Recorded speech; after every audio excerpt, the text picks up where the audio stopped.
pessoal, muito bom dia. Aqui quem fala é Nicolas Farto, da mesa de renda variável da Vertic Invest, falando para o nosso Morning Call de hoje, quinta-feira, dia 4 de janeiro de 2024. E bem, voltamos à nossa programação normal, desejando a todos vocês um feliz 2024.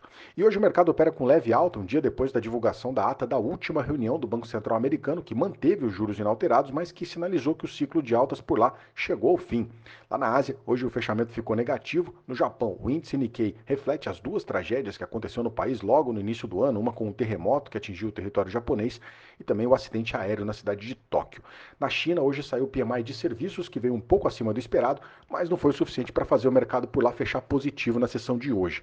Na Europa, o viés é mais positivo, o mercado lá está refletindo os dados de inflação da França e da Alemanha, e fora isso também sai na Europa hoje os PMIs de serviços de vários países da zona do euro, o que deve ajudar a calibrar melhor as expectativas sobre a política de juros do Banco Central Europeu, principalmente para esse primeiro trimestre do ano. E nos Estados Unidos, ontem lá, o fechamento foi negativo. O Dow Jones ontem caiu 0,76%, S&P caiu 0,8% e o Nasdaq fechou o dia com queda de 1,18%. Ontem lá o dia acabou refletindo os dados de emprego, que vieram com um recuo menor do que o esperado, e também o PMI industrial americano, que saiu acima do esperado. Fora isso, como eu disse, ontem saiu a ata da última reunião do Fed, que manteve a taxa de juros inalterada, mas também sinalizou o final do ciclo de altas de juros. Porém, ontem no documento que saiu, os diretores do banco ainda sinalizaram preocupação com a inflação e a ata acabou vindo com um tom um pouco mais agressivo do que aquele comunicado que a gente viu depois da decisão de dezembro. Ainda assim, o mercado segue precificando uma chance de quase 70% de um corte de juros de 0,25% na decisão da reunião de março. Na agenda americana hoje vai sair relatório de emprego ADP e também os pedidos de seguro-desemprego semanal. Agora, o destaque realmente da agenda americana deve ficar para amanhã, que vai sair o relatório payroll, que deve ajudar aí a calibrar melhor, pode confirmar as expectativas de uma política de juros mais suave pelo Banco Central americano para esse ano. Atualizando aqui os índices, S&P futuro está subindo 0,17, Eurostock 600 subindo 0,36, FTSE de Londres subindo um pouco 0,07 de alta. No Japão, o Nikkei hoje caiu 0,56% e na China, o Xangai Composite caiu 0,43%.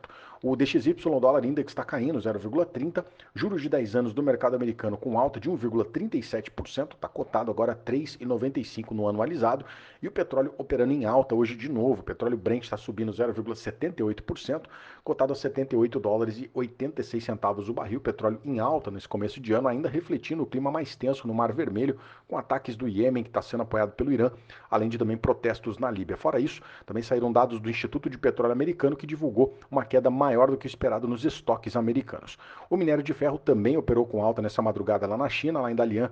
Hoje o minério subiu 0,3% e fechou cotado aos 142 dólares e 4 centavos a tonelada. Por aqui, ontem o Ibovespa teve uma sessão de alta bastante impulsionada pela Petrobras. Ontem o Ibovespa subiu 0,1% e terminou o dia aos 132.833 pontos. O dólar ficou praticamente parado, uma alta leve de 0,01%, terminou o dia cotado aos R$ 4,91. A nossa curva de juros fechou com queda em quase todos os vencimentos, o que manteve o ânimo para os papéis que são mais sensíveis aos juros.